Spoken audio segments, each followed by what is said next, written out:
न्यायपालिकाको सर्वोच्च निकायकै प्रमुख स्वार्थको भुमरीमा परेपछि आम नागरिकले अदालतबाट के आशा गर्ने?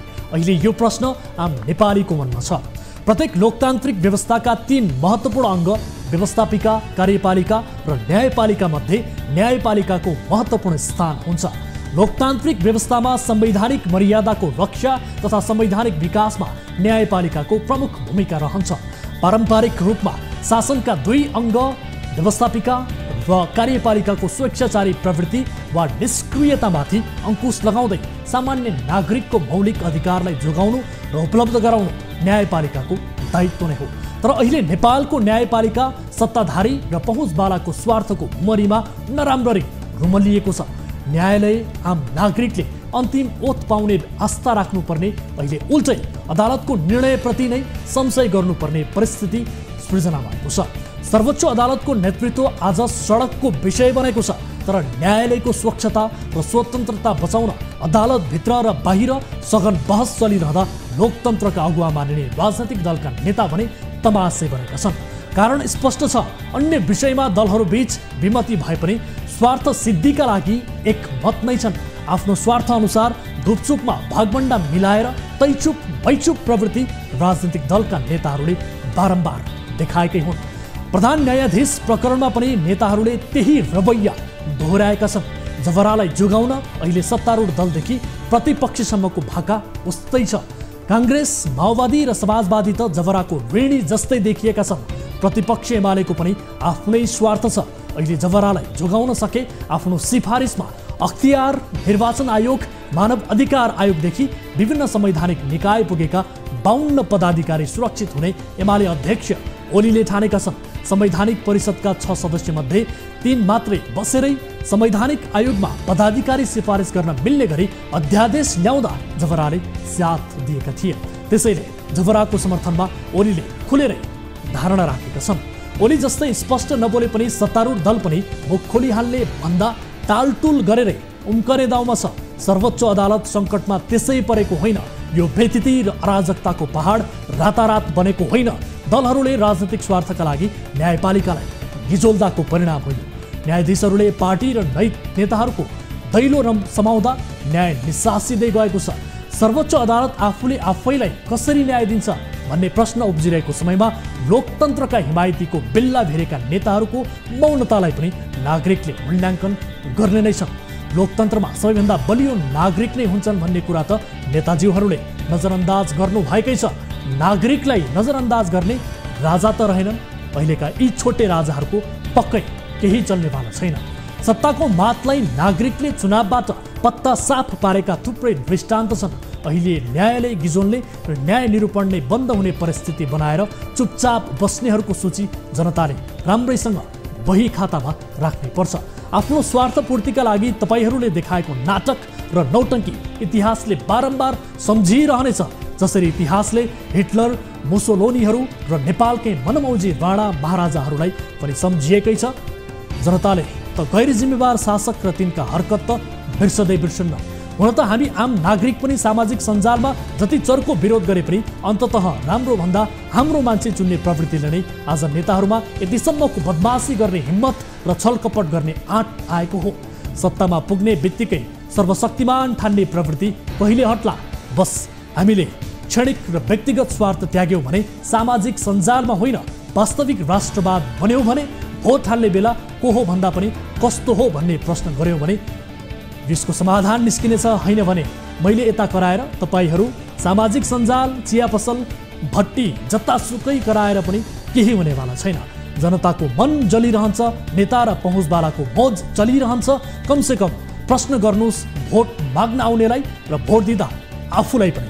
आउनु सुरु गरौँ जनताको चासो, गुनासो र प्रश्न सहितको विशेष कार्यक्रम सीधा कुरा जनतासँग।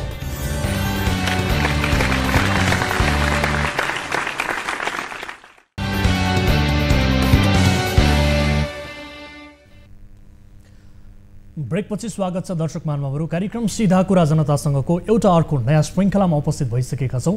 विविध विषयसहित आज पनि कार्यक्रममा उपस्थित छौँ र केही फलोअप रिपोर्टसहित आजको कार्यक्रममा हामी प्रस्तुत हुनेछौँ। र विशेष गरी आजको कार्यक्रममा सर्लाहीको एक विशेष रिपोर्ट प्रस्तुत गर्दैछौँ, जहाँ काम गर्न भारतको उत्तर प्रदेश लगिएका कयौं कामदारहरूमध्ये 3 जनाको रहस्यमय मृत्युले यति बेला मुसहर बस्ती अर्थात् सर्लाहीको एउटा सिङ्गो गाउँ नै शोकमा डुबेको छ। गाउँका ठेकेदारले राम्रो काम र दाम दिलाउने आश्वासन दिए, 8 घण्टाका लागि ड्युटी गराउँछु भने तर 16 घण्टासम्म कामदारलाई काम लगाउने गरेको र काम गर्दा थाकेका ती कामदारलाई चिया वा रक्सीमा गोटी अर्थात् अफिम नामक औषधि मिलाएर ओभर ड्युटीमा खटाउने गरेका कारण उनीहरूको मृत्यु भएको परिवारको दाबी छ, उनीहरूको आरोप छ र कामका लागि त्यहाँ कैयौं व्यक्तिहरू पुगेका छन्, जसमध्ये केही व्यक्तिहरू बिरामी परेका छन् र ती व्यक्तिहरू नेपाल आउन समेत सफल भएका छन्, तर ठेकेदार भने फरार छन्। यो विषयको रिपोर्ट आजको कार्यक्रममा प्रस्तुत गर्नेछौँ। स्थानीय प्रशासनसँग र स्थानीय सरकारसँग पनि हामी यसबारे थप जानकारी दिने कोसिस गर्नेछौँ। त्यस्तै दर्शक महानुभावहरू, सर्वोच्च अदालतमा केही दिन यता बवण्डर चलिरहेको छ। विशेष गरी न्यायालय क्षेत्र विवादित बनिरहेको छ, तर अहिले प्रधान न्यायाधीश राणा विवादित बनेको विषयले न्याय खोज्दै पुग्ने सर्वसाधारणहरू मारमा परेका छन्। यसको जिम्मेवारी कसले लिने, यो विषयको रिपोर्ट आजको कार्यक्रममा प्रस्तुत गर्नेछौँ र सँगसँगै वरिष्ठ अधिवक्ता दिनेश त्रिपाठीसँग पनि हामी कुराकानी गर्ने प्रयास आजको कार्यक्रममा गर्नेछौँ। त्यस्तै काठमाडौँको तिनकुनेमा रहेको तिनकुने पार्क अहिले अलपत्र अवस्थामा छ। संरक्षण अभावमा यो पार्कको अहिले कन्त बिजोग अवस्था छ। विशेष गरी सहरको मुख्य स्थानमा रहेको यो पार्क अहिले घारीमा रूपान्तरण भएको छ र त्यहाँ केही अनैतिक क्रियाकलाप हुने गरेको समेत हामीलाई जानकारी प्राप्त भएको छ र विदेशी पाहुना आउँदा सहरलाई सुन्दर बनाउन यो पार्क सिँगारपटार गरिन्छ, तर अरू बेला भने सधैँ यो पार्क उपेक्षामा पर्छ र त्यहाँ रहेका संरचनाहरूको समेत हरिविजोग अवस्था छ र हामीले त्यहाँको हरिविजोग दृश्यसहितको एउटा रिपोर्ट पनि आजको कार्यक्रममा प्रस्तुत गर्नेछौँ। र सँगसँगै हामीले यसअघिको कार्यक्रममा तनहुँमा एक शिक्षक नेताले शिक्षिकाहरूलाई सरुवा मिलाइदिन्छु भन्दै यौन प्रस्ताव राखेको रिपोर्ट प्रस्तुत गरेका थियौँ र यो रिपोर्ट प्रस्तुत गरेसँगै अन्य धेरै पीडित महिलाहरू हाम्रो सम्पर्कमा आएका छन्। तिनै शिक्षक नेता भनिएका व्यक्तिबाट थप पीडामा परेका, यौन दुर्व्यवहारमा परेका थप महिलाहरू हाम्रो सम्पर्कमा आएका छन् र उनीहरूको अडियो रेकर्ड सहितको रिपोर्ट पनि आजको कार्यक्रममा हामी प्रस्तुत गर्नेछौँ र सँगसँगै ती आरोपित शिक्षक नेतालाई पनि आज हामी लाइभ कार्यक्रममा जोड्ने प्रयास गर्नेछौँ। खैर, दिनभर उहाँसँग जोडिने प्रयास त हामीले गऱ्यौँ, तर सफल हुन सकेको छैन र कार्यक्रम अवधिमा पनि उहाँसँग हामी कुराकानी गर्ने प्रयास गर्ने नै छौँ। यसबाहेक अन्य विविध विषयहरू आजको कार्यक्रममा समावेश गर्नेछौँ र सँगसँगै तपाईँ दर्शक महानुभावहरूसँगको प्रत्यक्ष कुराकानी पनि हामी जोड्नेछौँ, जसका लागि हाम्रो टोल फ्री नम्बर 1660 111 2424, यसै गरी एनसेल नम्बर 98 015 7 24 24 र एनटिसी अर्थात् भाइबर नम्बर 98 84 011 037 तपाईँका लागि खुला गरिसकेका छौँ।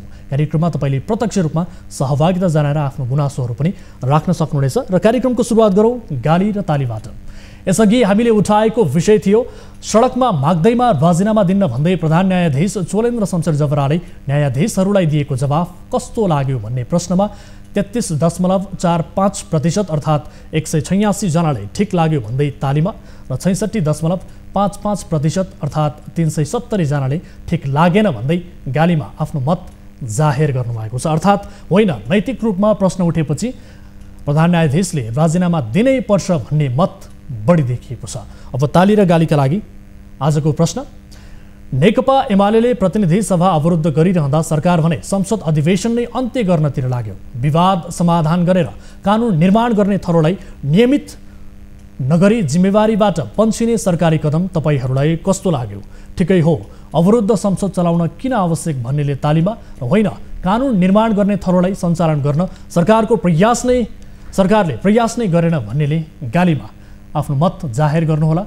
हाम्रो पात्रोको एप्लिकेसनमा गएर ताली र गालीका लागि तपाईँले भोट गर्न सक्नुहुनेछ। भोटिङ सुरु हुन्छ अब।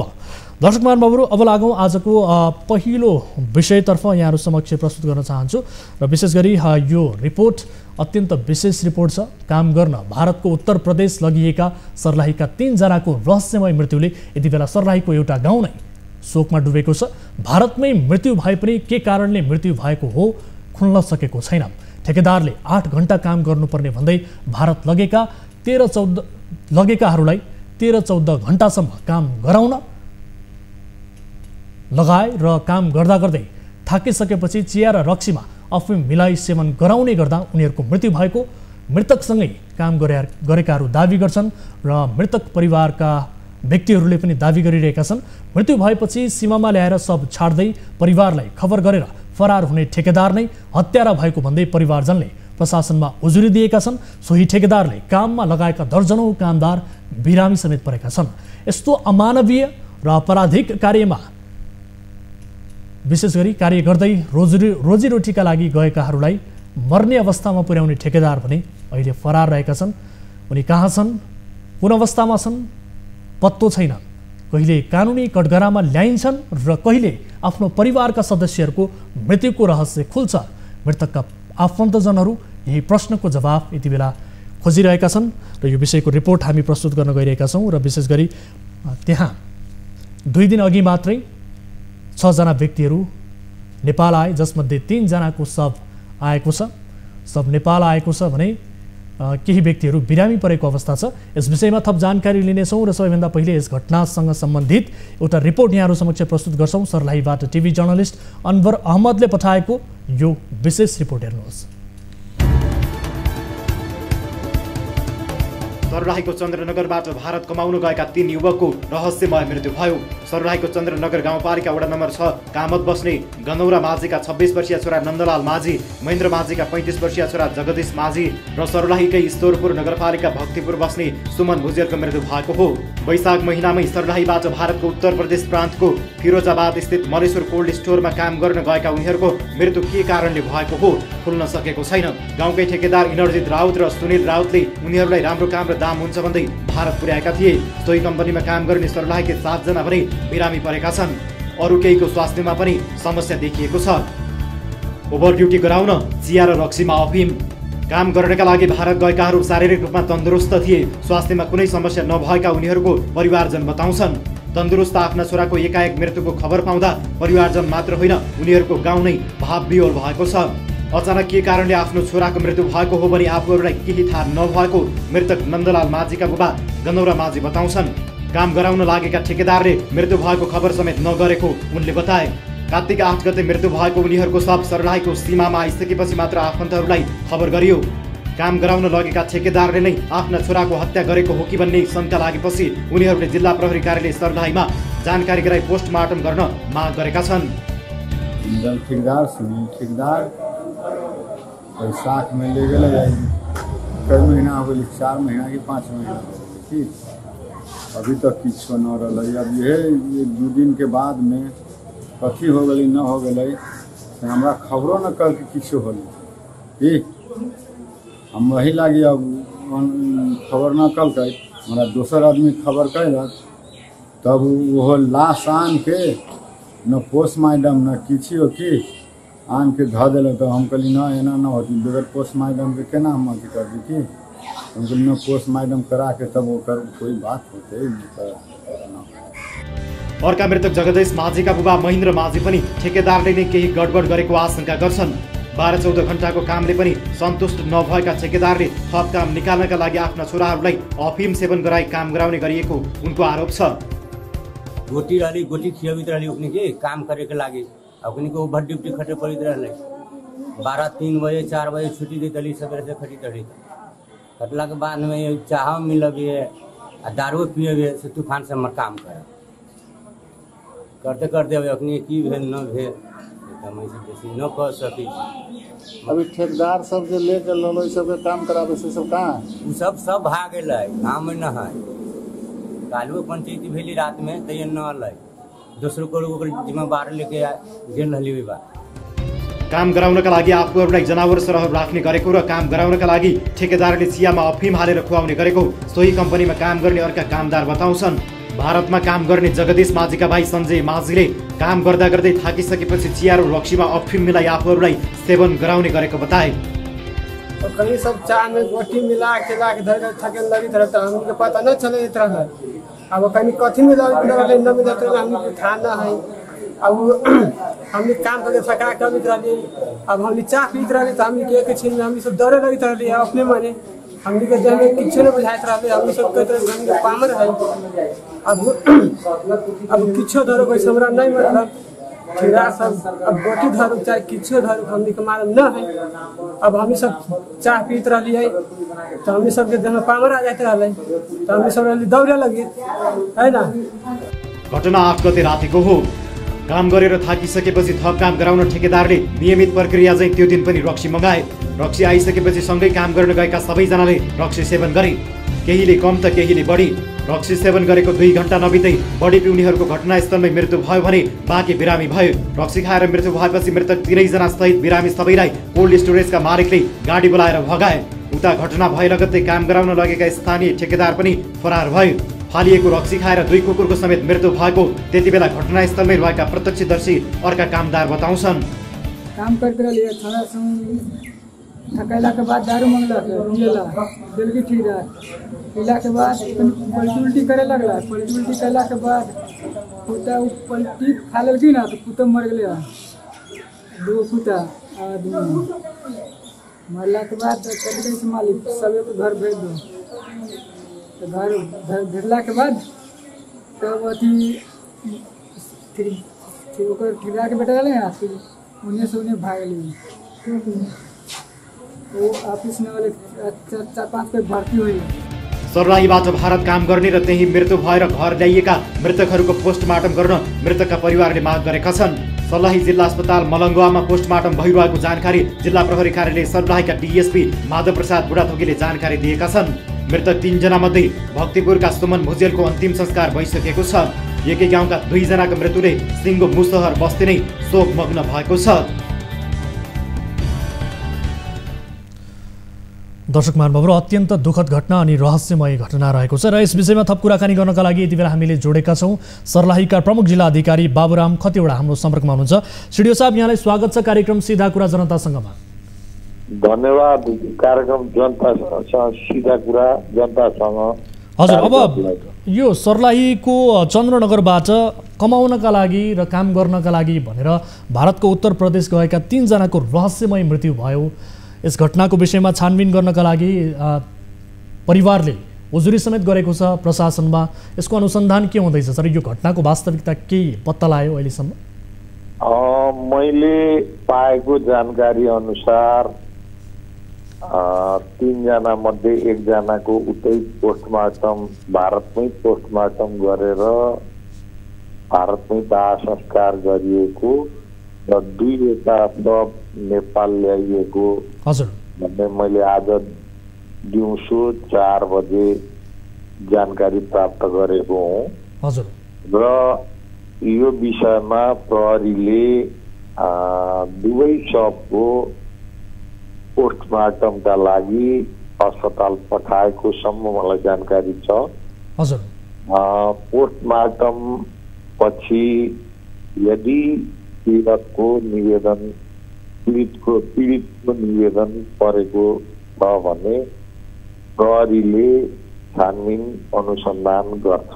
हजुर, यतिसम्मको जानकारी आएको छ कि ओभर ड्युटी गराउनका लागि ती ठेकेदारले ती कम्पनीमा चिया र रक्सीमा अफिम समेत हालेर दिएका कारणले, औषधि दिने गरेका कारणले गर्दाखेरि उनीहरूको मृत्यु भएको भनेर परिवारको दाबी छ। यसलाई तपाईँहरूले कसरी लिनुभएको छ? यसतर्फ यहाँहरूको इन्भेस्टिगेसन भइरहेको छ कि छैन? के भन्छ पीडित परिवार? सञ्चारकर्मीलाई धन्यवाद दिन चाहन्छु।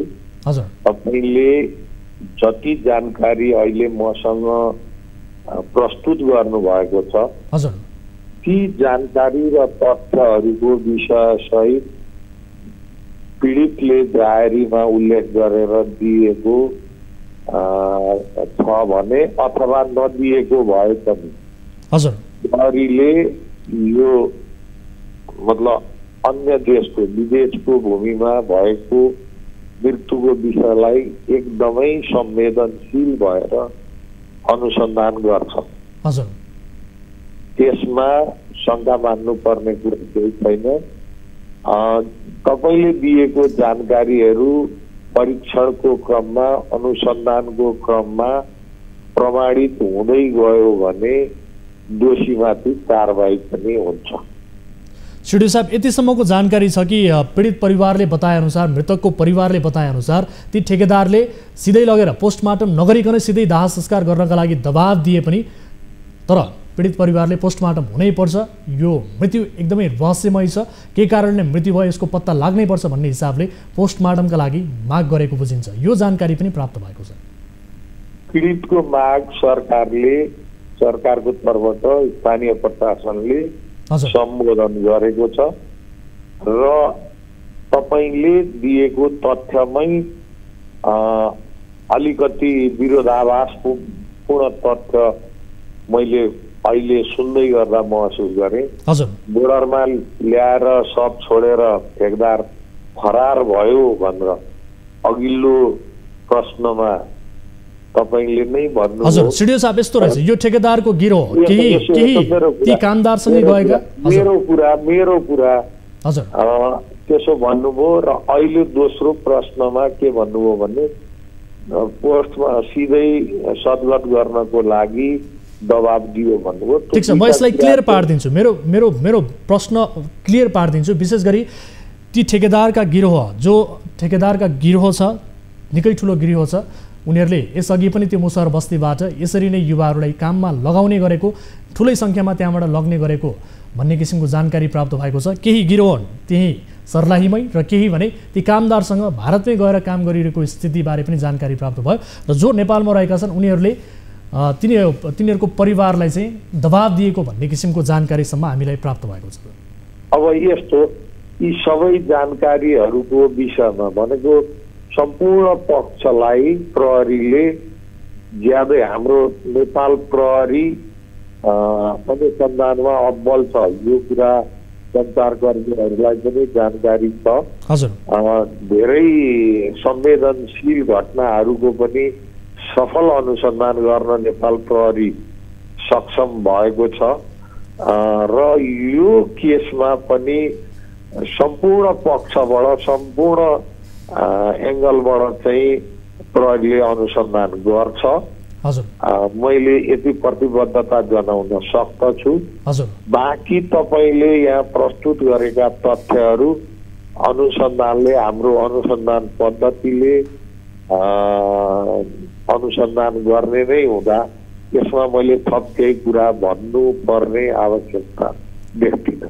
ठिक छ, रेफरेन्सको लागि हाम्रा टिभी जर्नलिस्टले बनाएको सूचनाका आधारमा यो रिपोर्ट पनि यहाँहरूलाई हामी उपलब्ध गराउन सक्नेछौँ र सँगसँगै पीडित परिवारहरू त्यही हुनुहुन्छ, उहाँहरूले पनि यसबारे आफ्ना धारणाहरू राख्नुहोला र उहाँहरूले पनि यसबारे थप बताउनुहुनेछ र पक्कै पनि यो परिवारलाई यो के कारणले मृत्यु भएको हो, यो रहस्यमय घटनाको वास्तविकता प्रशासनले पक्कै पनि बाहिर ल्याउनेछ, प्रहरी प्रशासन यसमा सक्रिय हुनेछ भन्ने कुरामा हामी अपेक्षा गर्न चाहन्छौँ, विश्वास गर्न चाहन्छौँ। समय र जानकारीका लागि यहाँलाई धेरै धेरै धन्यवाद सिडिओ साहब। मेरो तर्फबाट पनि तपाईँहरूलाई धन्यवाद। हस् दर्शक महानुभावहरू, यस विषयमा हामीले कुराकानी गऱ्यौँ। यद्यपि सिडिओ साहबलाई यसबारे त्यति धेरै डिटेल्समा जानकारी नभएको, खैर यो विषयमा प्रहरीले अनुसन्धान गर्ने प्रतिबद्धता उहाँले दिनुभएको छ। विदेशमा यसरी मृत्यु भएको छ, भारतमा 3 जना युवाको रहस्यमय मृत्यु भयो, जसमध्ये 1 जनाको त्यही पोस्टमार्टम गरियो भने 2 जनाको सर्लाहीमा पोस्टमार्टम गरिएको अवस्था छ र त्यसबाहेक 3 जना व्यक्तिहरू बिरामी परेका छन्, जो नेपाल आएका छन्, सर्लाही पुगेका छन् र दर्जनौं व्यक्तिहरू भारतमै जहाँ काम गरिरहेका छन् उत्तर प्रदेशमा त्यहाँ पनि बिरामी परेको भन्ने किसिमको जानकारी प्राप्त भएको छ र यसै विषयमा थप कुराकानी गर्छौँ। यति बेला हामीसँग जोडिनु भएको छ चन्द्रनगर गाउँपालिकाका अध्यक्ष महेन्द्र महतो हाम्रो सम्पर्कमा हुनुहुन्छ। अध्यक्षज्यू, यहाँलाई स्वागत छ कार्यक्रम सीधा कुरा जनतासँगमा। धन्यवाद। हजुर, अब गाउँपालिकामा वडा नम्बर 6 र सँगसँगै अन्य विभिन्न ठाउँका जो व्यक्तिहरू हुनुहुन्छ उहाँहरू भारतमा उत्तर प्रदेशमा काम गर्नका लागि पुग्नुभयो, तर 3 जना व्यक्तिहरूको रहस्यमय मृत्यु भयो। यो घटनालाई स्थानीय सरकारले कसरी लिएको छ? धेरै दुःखद घटना हो, नहुनु पर्ने, तर अब गरिब जनता चन्द्रनगर गाउँपालिकाको अलिक विदेशतिर गएछ, काम गरेर फर्किसकेछ। मैले त्यो थाहा पाएछु। अब भोलि गएर त्यसलाई पनि के छ स्थिति परिस्थिति हेरेर उसलाई पनि अलिकति गाउँपालिकाबाट पनि हामीहरू सहयोग गर्ने त्यसको तर्फमा छौँ। हजुर, केही राहतको लागि तपाईँहरूले सोच्नु भएको छ? त्यो पीडित परिवारका लागि स्थानीय सरकारले पहल गर्ने बारे केही सोच्नु भएको छ? तपाईँको जवाफको आशय मैले यही पाएँ हो। त्यही त, अब भोलि गएर त्यसको घरमा गएर को ठेकदारबाट कसरी गएछ, कहाँ के भएछ, उहाँसँग पनि सहयोग हुन्छ कि के हुन्छ त्यो पनि हेरेर तर गाउँपालिकाबाट पनि सहयोग गर्ने हाम्रो तर्फर छ। अनि यस सँगसँगै अब यो घटना त अत्यन्त रहस्यमय घटना भयो। पीडित परिवारले बताएअनुसार ठेकेदारले ओभर ड्युटी गराएका कारणले र ओभर ड्युटी गराउनका लागि त्यहाँ विभिन्न किसिमको औषधिहरू मिलाएर रक्सी र चियामा मिसाएर खुवाएका कारणले बिरामी परेर मृत्यु भयो भन्ने किसिमको यो त्यो हिसाबले लिइएको छ, त्यो कोणबाट यो घटनाले लिइएको छ। यसको छानबिनका लागि तपाईँहरूले केही पहल गर्नुहुन्छ त, दबाब दिन सक्नुहुन्छ स्थानीय प्रशासनलाई? त्यो त गर्नै पर्छ। यथार्थ के छ त्यहाँ सम्झे बुझेर अहिले पोस्टमार्टम पनि हुन्छ, त्यसमा के आएछ कहाँ छ त्यो गरेर पीडित पक्षलाई न्याय आउने त हाम्रो चन्द्र गाउँपालिकाको अध्यक्षका नाताले कर्तव्य पनि छ। हजुर अध्यक्षजी, अब यसरी मुसहर बस्तीका युवाहरू लामो समयदेखि वर्षौँदेखि यसरी नै त्यहाँ ठेकेदार मार्फत कामका लागि त्यहाँ उत्तर प्रदेश पुग्ने गरेको खुल्ला आएको छ। यसको बारेमा बताइदिनुहोस् न, के थियो यो परिस्थिति? यो ठेकेदारले लगेर जाने, त्यस पछाडि एउटा काम भनेर अर्को काममा त्यहाँ फसाइदिने, 8 घन्टाका लागि भनेर 16 घन्टासम्म त्यहाँ खटाउने, औषधि प्रयोग गरेर काममा लगाउने, यो त अत्यन्त रहस्यमय घटना भयो। यसबारेमा तपाईँलाई पहिले जानकारी थियो? यसरी मानिसहरू त्यहाँबाट कामका लागि जाँदै गरेको भन्नुभयो त्यो यथार्थ छ। त्यो त धेरै दुःखद घटना हो, त्यो नहुनु पर्ने। मान्छे त जान्छ यहाँबाट सम्झौता गरेर जान्छ कि यति समय काम गर्ने, यति जाला पाउने, त्योदेखि पनि गरिरहेछ। त्यो त देखै दुःखद घटना हो, त्यसको लागि पनि छानबिन गरेर हामीहरू अगाडि बढ्छौँ। हस्, समय र जानकारीका लागि यहाँलाई धेरै धेरै धन्यवाद। ल धन्यवाद।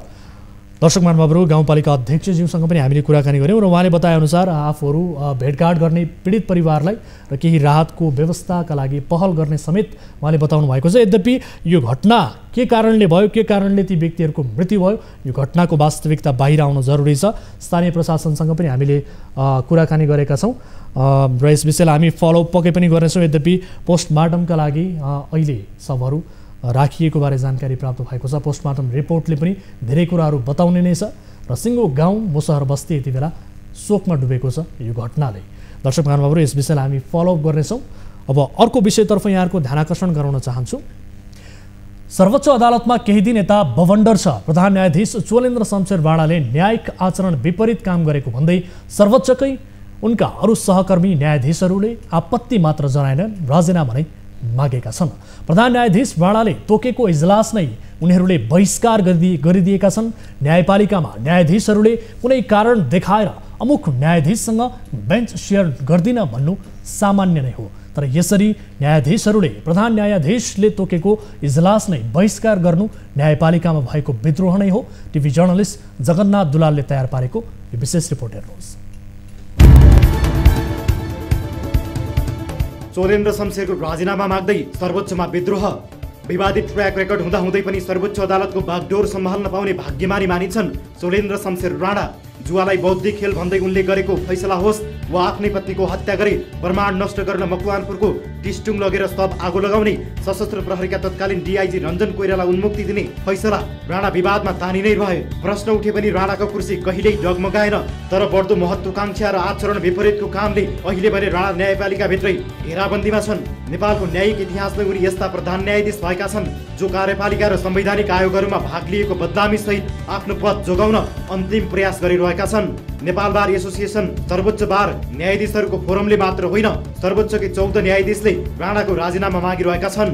साझेदारीमा अंशियार रहेका दलहरू मौन रहे पनि घरभित्रै अर्थात् सर्वोच्चभित्रै घेराबन्दीमा रहेका राणाका लागि अब सर्वोच्चमै टिकिरहनु फलामको चिउरा चपाउनु सरह बनेको छ।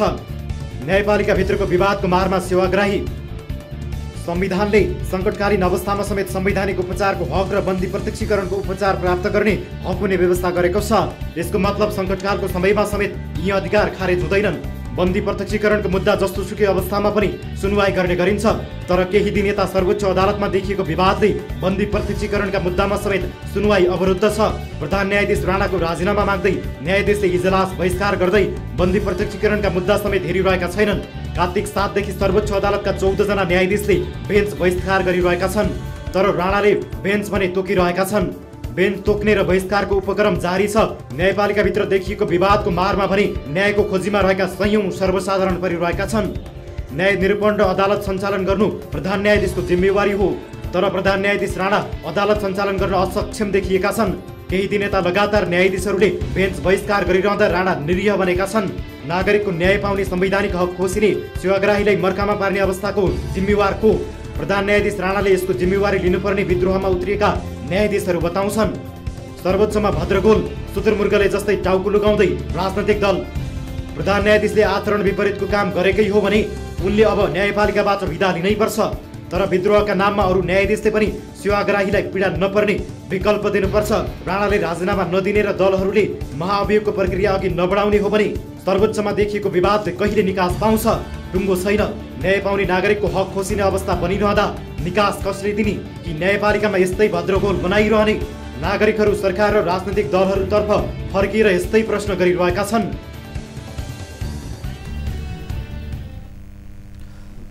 दर्शक महानुभावहरू, यसै विषयमा थप कुराकानी गर्नका लागि वरिष्ठ अधिवक्ता डाक्टर दिनेश त्रिपाठी हामीसँग जोडिनु भएको छ। उहाँसँग हामी कुराकानी गर्छौँ। अधिवक्ताज्यू, यहाँलाई स्वागत छ कार्यक्रम सिधा कुरा जनतासँगमा। हजुर, अब सबैभन्दा पहिले त अहिले प्रधान न्यायाधीश राणा विवादित बनेको विषयले न्याय खोज्दै पुगेकाहरू सर्वसाधारणहरू मारमा परेका छन्। यसको जिम्मेवारी चाहिँ कसले लिने?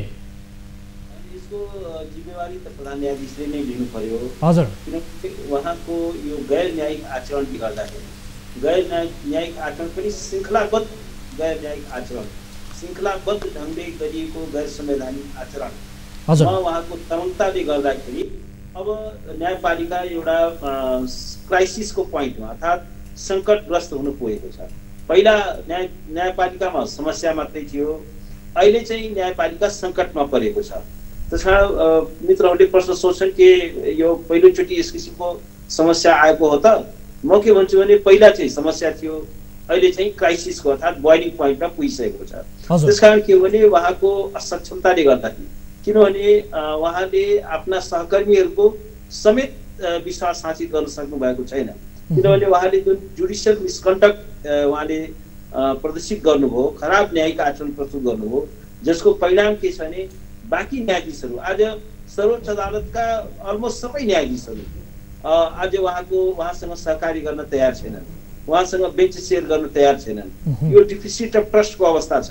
ठिक छ, तपाईँले अब यसको यसरी आम सर्वसाधारणलाई परेको दोष प्रधान न्यायाधीशले दिनुपर्छ भनिरहँदा सङ्कटकालको अवस्थामा समेत हुने बन्द प्रत्यक्षीकरणको रिटको सुनवाई अवरुद्ध हुनुपर्ने यो अवस्था हुनु सामान्य हो?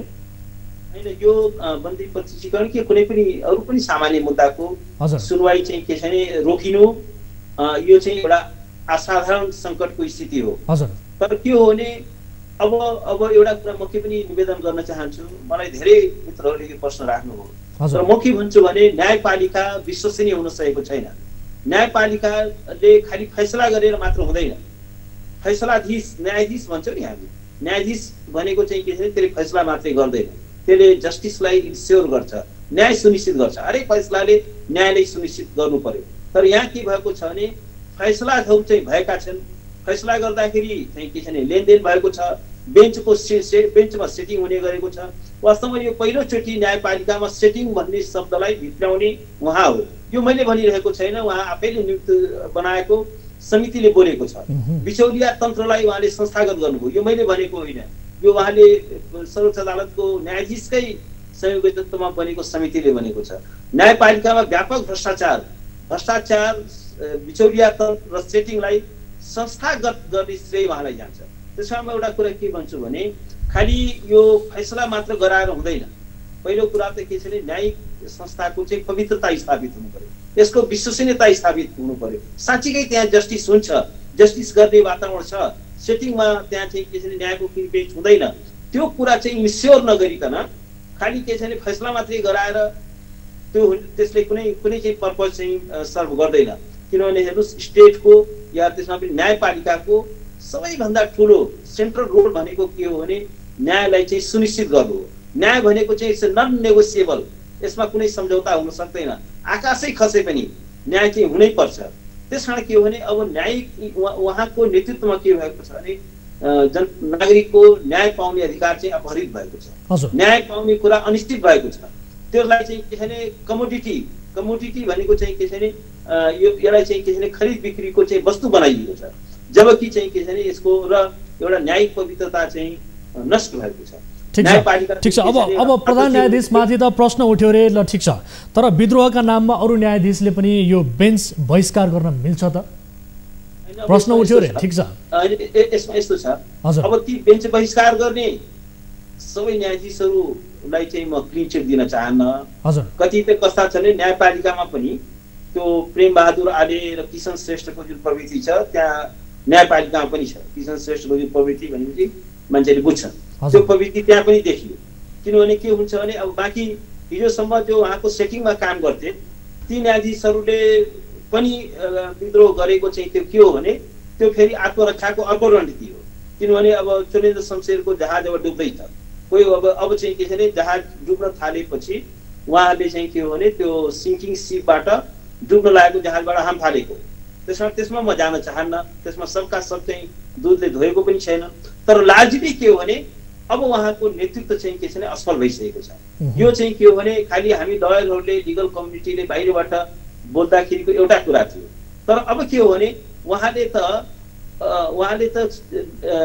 न्यायपालिकाको दैनिक कार्य पनि सञ्चालन गर्न नसक्ने अवस्थामा पुर्याउनु भयो भनेपछि त उहाँको leadership there is a Himalayan failure on the part of his leadership भनिसकेपछि अब उहाँले के भन्नु छ भने होइन म त संवैधानिक प्रक्रियाबाट मात्र हट्छु। संविधानले उहाँलाई के दायित्व तोकेको छ? न्यायपालिकाको चाहिँ त्यसरी सुचारू गर्ने दायित्व छैन उहाँको। उहाँले महाभियोगबाट मात्रै हट्नुहुन्छ भने उहाँले न्यायपालिकालाई चाहिँ बन्धक बनाएर महिनौसम्म चाहिँ के छ भने बेन्चै नबसालेर अनि पदमा बसिरहन मिल्छ? त्यो चाहिँ कुन नैतिकताले मिल्छ? उहाँले चाहिँ के छ भने आफ्नो क्रेडिबिलिटी गुमाउनु भयो। कार्यपालिकामा समेत उहाँले भाग खोज्नु भयो। उहाँले चाहिँ के छ भने न्यायिक सुधारका चाहिँ के छ भने प्रक्रियालाई चाहिँ उहाँले अवरुद्ध गर्न खोज्नुभयो, त्यसलाई ब्लक गर्न खोज्नुभयो। त्यो सत्य हो कि होइन? उहाँले चाहिँ के गर्नुभयो भने कागजी समितिले दिएको प्रतिवेदनलाई पहिला चाहिँ म लागू गर्छु भन्नुभयो, त्यसपछि तत्कालै आफ्नो प्रतिबद्धताबाट त्यो ब्याक हुनुभयो र के भन्नुभयो होइन यो त लागू गर्न सकिँदैन भन्नुभयो। भन्दाखेरि के हो भने किन उहाँले लागू गर्न तयार हुनुहुन्न भन्दाखेरि के छ भने अहिले उहाँले जुन न्यायपालिकामा जुन बिचौलिया तन्त्र सेटिङ प्रणालीलाई जुन संस्थागत गर्नुभएको छ त्यो अटोमेसन प्रणालीमा जाने बित्तिकै गोला प्रथामा जाने बित्तिकै त्यो भत्ताभूमि हुन्छ। किनभने के हो भने उहाँले बेन्च तोक्न पाउनुहुन्न, किनभने कम्प्युटरले तोक्छ। उहाँले अहिले त के गर्नुभएको छ भने सारा जुनियर एउटा न्यायपालिकामा एउटा गुट बनाउनु भएको छ। त्यो गुटमा चाहिँ के छ भने उहाँले मुद्दा तोक्नुहुन्छ र आफूले चाहेको परिणाम त्यसबाट निकाल्नुहुन्छ र चाहेको लाभ पनि त्यसबाट दिँदै आउँछ। ठिक छ। अब आम सर्वसाधारणले जुन हिसाबले अहिले न्याय पाइरहेका छैनन्, जुन हिसाबले मारमा परिरहेका छन्, यो अवस्थाको अन्त्य कसरी गर्ने, निकास कसरी निस्किन सक्छ र उसै पनि अब यो न्याय हराएको देश भनेर आम सर्वसाधारणले कहिलेकाहीँ बिलोना पोख्ने गर्छन् र अहिलेको यो पछिल्लो गिजोलिएको जुन परिस्थिति छ यसले आम सर्वसाधारण अझ बढी मारमा परेका छन्। ती आम सर्वसाधारणले न्याय पाउने वातावरण चाहिँ कसरी बन्न सक्छ? अब न्याय पाउने वातावरणको सुनिश्चितताको लागि पहिलो कुरा के हो भने अहिले जुन प्रधान न्यायाधीश भनेको चाहिँ न्यायपालिकाको नेता उनको फर्स्ट एन्ड फरमोस्ट ड्युटी नै के हो भने न्यायिक क्रियाकलापलाई एउटा सहजीकरण गर्नु, त्यसको smooth and effective functioning of judicial system, त्यो उहाँको दायित्व। अब उहाँले त्यो गर्न सकिरहनु भएको छैन भने अब चाहिँ के छ भने उहाँले त्यो ब्लक गर्ने उहाँलाई चाहिँ कुनै पनि नैतिक र कानुनी अधिकार छैन। अहिले उहाँले खालि के भन्नुभएको छ, ल मलाई संविधान बमोजिम हटाउनु पर्यो। संविधान बमोजिम त उहाँले जब उहाँले अदालतै चलाउनु उहाँले आफ्नो मिनिमम संवैधानिक दायित्वको निर्वाह गर्न असक्षम भइसकेपछि अब उहाँले चाहिँ त्यो चाहिँ इन्स्टिट्युसनलाई ब्लक गरेर बस्न मिल्दैन। यो चाहिँ के छ व्यक्ति अपरिहार्य होइन, इन्स्टिट्युसन जस्टिस प्यारामाउन्ट हो। न्याय भनेको चाहिँ के छ भने त्यो चाहिँ सर्वमान्य कुरा हो, त्यसमा चाहिँ कम्प्रोमाइज हुन सक्दैन। त्यसमा पहिलो चाहिँ बटम लाइन चाहिँ उहाँको राजीनामा हो। तर म यो पनि भन्न चाहन्छु खालि उहाँले राजीनामा दिँदैमा मात्र न्यायपालिका राम राज्य सुरु हुने होइन। त्यस कारण के छ भने यो अटोमेसन सिस्टम लागू गर्नु पर्यो, यो निसुको जुन सिस्टम छ त्यसलाई पनि हटाउनु पर्यो। ठिक छ अधिवक्ताज्यू, ठिक छ, तपाईँले भन्न खोजेको कुरा बुझियो।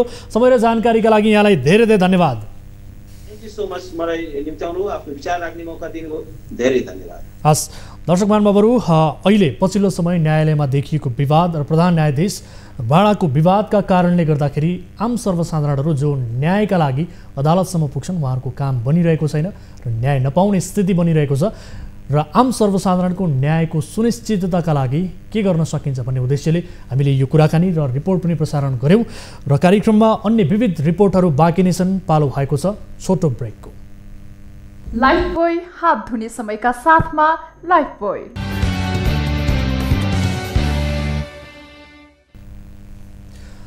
ब्रेकपछि स्वागत छ दर्शक महानुभावहरू। कार्यक्रम सीधा कुरा जनतासँगमा अब अर्को विषय, बोली बनावटी र विकास देखावटी नेपाली नेताहरूको पहिचान नै हो यो। यसको ताजा उदाहरण बनेको छ काठमाडौँको तीनकुने पार्क। 3 वर्ष अघि चिनिया राष्ट्रपति सी जिनपिङ नेपाल भ्रमणमा आउने बेला रातारात तीनकुने पार्कलाई हरियाली बनाइयो।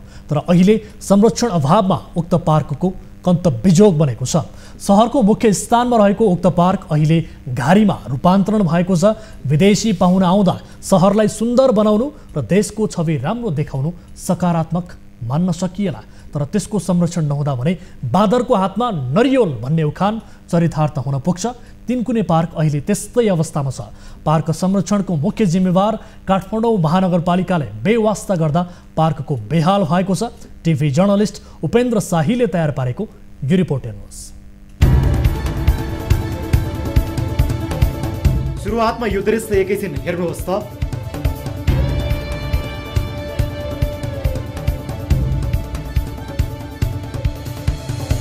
कतै एक सिङे गैंडाका सिङ छैनन् त कतै जराएका समेत सिङ छैनन्। हात्तीको शरीरभित्रका अस्थिर पञ्जर मात्रै देख्दा लाग्छ यी कुनै बाघको आक्रमणमा परेर बाँकी रहेका अवशेष मात्र हुन्।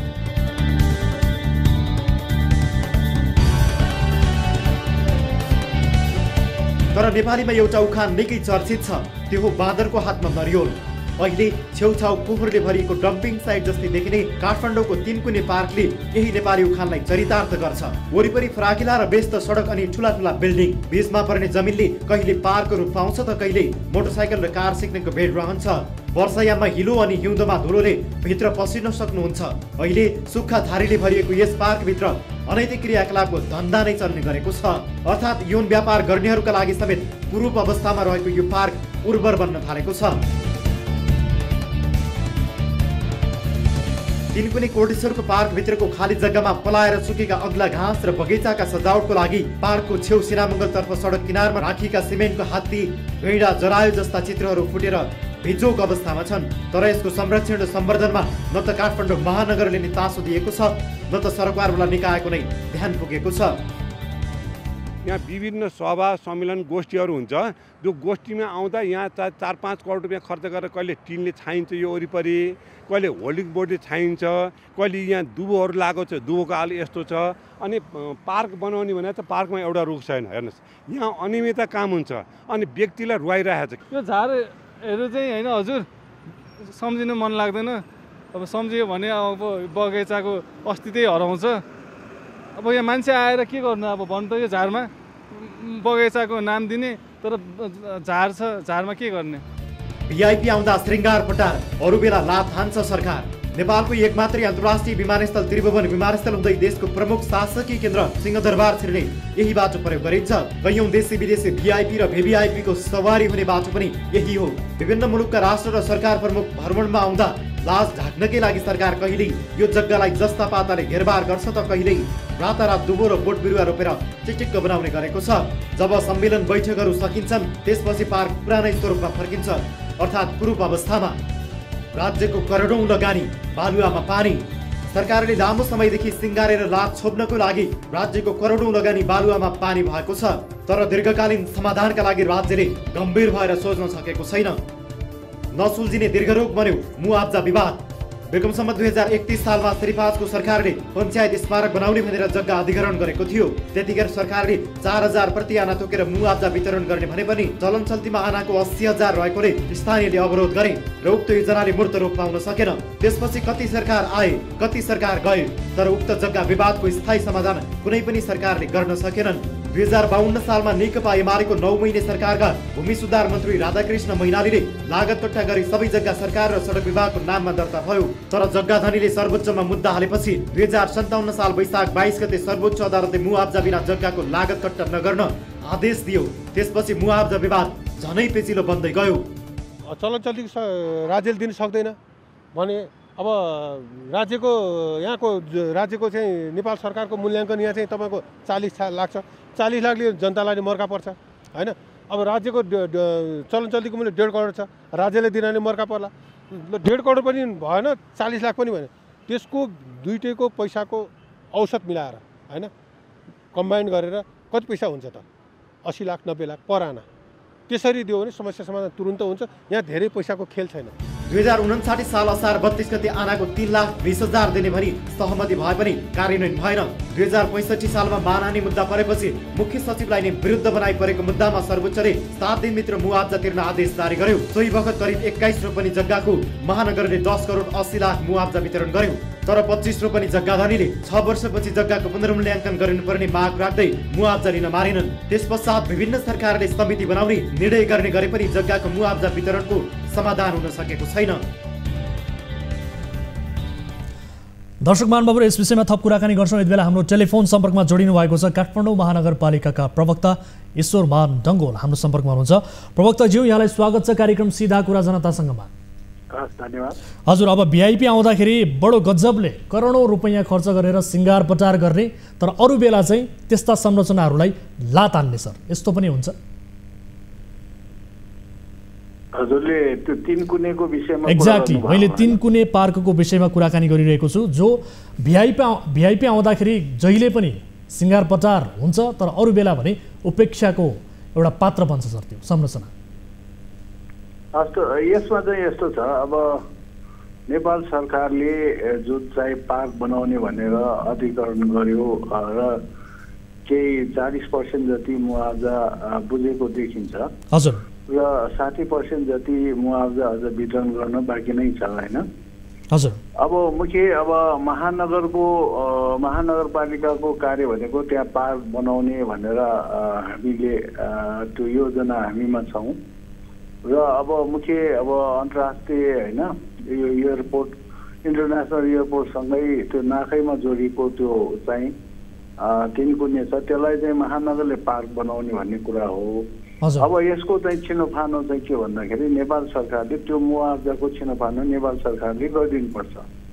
अहिलेसम्म नेपाल सरकारले त्यो चाहिँ यो मुआवजा छिनोफानो नगरेको कारणले अब त्यो पार्क चाहिँ अब त्यस्तै तपाईँले भने जस्तो भिआइपी आउँदाखेरि अब अलिकति सजाउने र त्यसपछि अगाडि पनि बढ्न नसकेको कारण के हो भन्दाखेरि त्यो मुआवजा वितरण त्यो पुरा मुआवजा दिन नसकेको कारणले त्यो समस्या भइरहेको हो। र त्यो महानगरको त्यो काम चाहिँ महानगर होइन, नेपाल सरकारले चाहिँ मुआवजा दिने कुरा महानगर हो, पार्क चाहिँ बनाउने भनेर हाम्रो योजनामा चाहिँ छ।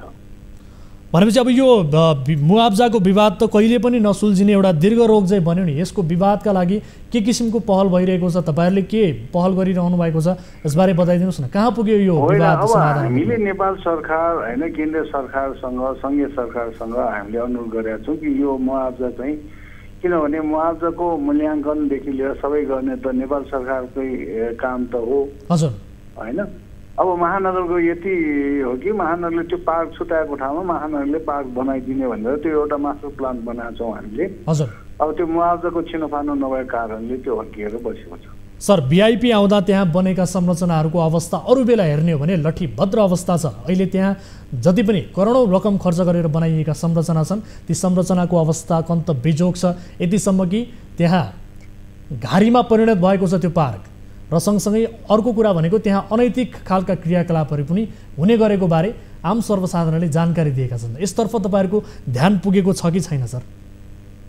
होइन, हाम्रो ध्यान चाहिँ यही त मैले हजुरलाई भने नि, हाम्रो ध्यान जाने भनेको त्यो पार्क बनाउनलाई मात्र हो होइन। अब हामी अगाडि बढ्न नसकेको कारणले पनि त्यो मुआवजा चाहिँ अब छिनोफानो भएको छैन। हजुर। अब त्यहाँको स्थानीय बासिन्दाको पनि माग चाहिँ के भन्दाखेरि ठिक छ, हामीलाई चाहिँ अहिलेको चलन चल्ती अनुसार चाहिँ बाँकी लिनुपर्ने चाहिँ हामीलाई मुआवजा दिइदिनुहोस् भनेर उहाँहरूको आग्रह छ। अब यो आग्रह चाहिँ के भन्दाखेरि अब नेपाल सरकारले टुङ्गाइदिनु पर्यो। हजुर, भनेपछि जबसम्म यसको मुआवजा विवाद समाधान हुँदैन तबसम्म तपाईँहरूले भिआइपी आउने बेला अस्थायी रूपमा त्यहाँ लगानी गर्नुहुन्छ, सिंगार पटार गर्नुहुन्छ, चिट्ट च्याट्ट पार्नुहुन्छ, त्यस पछाडि फेरि पुरानै अवस्थामा फर्किन्छ त्यो पार्क, र जसका कारण राज्यको करोडौं लगानी यसरी नै बालुवामा पानी भइरहन्छ। होइन, अब हामीले त्यो करोडौं चाहिँ लगानी गरेका छैन होइन। अलिकति हरियाली बनाउने, अलिकति राम्रो अब हेर्दाखेरि लुक्स राम्रो होस् भनेर चाहिँ केही लाखहरू 2-4 दिनका लागि, त्यसमा पनि अब कहिले दुबो चोरी हुने र कहिले त्यहाँका संरचनाहरू अन्य संरचनाहरू चोरी हुने, त्यो किसिमको अवस्था यसको पनि छ। स्थायी समाधान भनेको अब मुख्य कुरा मुआवजामै रह्यो। मुआवजा हामीले चाहिँ नेपाल सरकारले वितरण गरिदियो भने यो चाहिँ स्थायी रूपमा चाहिँ हामीले मास्टर प्लान अनुसारको हाम्रो चाहिँ एउटा ठुलो बुद्ध पार्कको रूपमा त्यहाँ विकास गर्ने भनेको छ। किन नेपालमा जन्मेको बुद्धको चाहिँ ठुलो चाहिँ एउटा त्यहाँ चाहिँ मूर्ति चाहिँ हामी स्थापना गर्ने र रमणीय पार्कहरू बनाउने भनेर हाम्रो डिजाइनमा छ। त्यो डिजाइन अनुसार कामहरू हामीले अगाडि बढाएकै छैन त्यो विवादको कारण। हस्, समय र जानकारीका लागि धन्यवाद दिन चाहन्छु र यो विषयमा गम्भीरताका साथ तपाईँहरूले सोच्नुहुनेछ र छिट्टै यसको निकास निस्किनेछ भन्ने कुरामा विश्वस्त छौँ र यो विषयलाई हामी फेरि पनि फलोअप गर्नेछौँ। किनभने आम सर्वसाधारणले पनि भनिरहेका छन् कि बाँदरको हातमा नरिवल भन्ने जुन एउटा नेपाली चर्चित उखान छ, यो उखान ठ्याक्कै यो पार्कमा पनि चरितार्थ भएको छ भन्ने कुरा आइरहेको छ र पटक पटक भिआइपी आउँदा जहिले पनि यो सिँगार पटार हुने, त्यस पछाडि फेरि पुरानै अवस्थामा आउने, लटिभद्र हुने यो पार्कको नियति बनेको छ। यसलाई समाधानका लागि तपाईँहरूले सोच्नुहुनेछ, गम्भीरताका साथ तपाईँहरूले आफ्नो चासो देखाउनुहुनेछ भन्ने कुरामा हामी विश्वास गर्न चाहन्छौँ। समय र जानकारीका लागि धन्यवाद सर।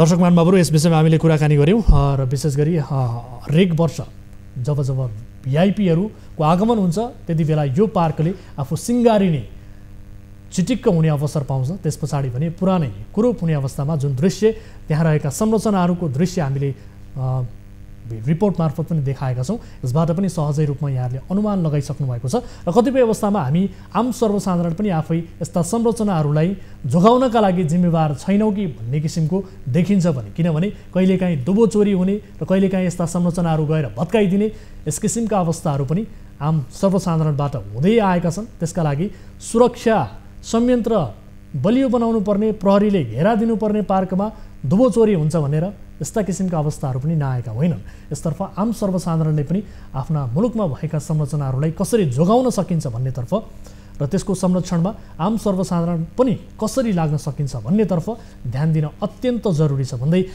आजका लागि कार्यक्रमको निर्धारित समय सकिएको जानकारी प्राप्त भएको छ र विशेष गरी अर्को एउटा विशेष रिपोर्ट पनि रहेको थियो तनहुँको, जुन हामीले यसअघिको कार्यक्रममा प्रसारण गरेका थियौँ र त्यससँग सम्बन्धित अन्य पीडित महिलाहरू हाम्रो सम्पर्कमा आएसँगै यस सम्बन्धीको फलोअप रिपोर्ट पनि हामीले तयार गरेका थियौँ र यो विषयलाई आजका लागि हामी थाती राख्छौँ। अर्को एपिसोडमा प्रस्तुत गर्नेछौँ र सम्बन्धित निकायको जवाबदेहिता लिनेछौँ भन्दै आजका लागि हामी कार्यक्रमबाट बिदा हुन्छौँ। थप जानकारी अथवा थप गुनासो गर्नका लागि टोल फ्री नम्बर 1660 011 2424, एनसेल नम्बर 98 015 72424 र एनटिसी अर्थात् भाइबर नम्बर 9884 011 037 मा कल गर्न सक्नुहुनेछ। हाम्रो 24 हेल्प डेस्क तपाईँको समस्या सुन्नका लागि 24 घण्टा तैनात छ। थप न्युजका लागि हाम्रो वेबसाइट www.news24nepal.com हेर्नुहोला। साथै हामीलाई फेसबुक, ट्विटर र युट्युबमा पनि फलो गर्न सक्नुहुनेछ भन्दै हामी बिदा हुन्छौँ। निरन्तर न्युजमा छौँ। नमस्ते।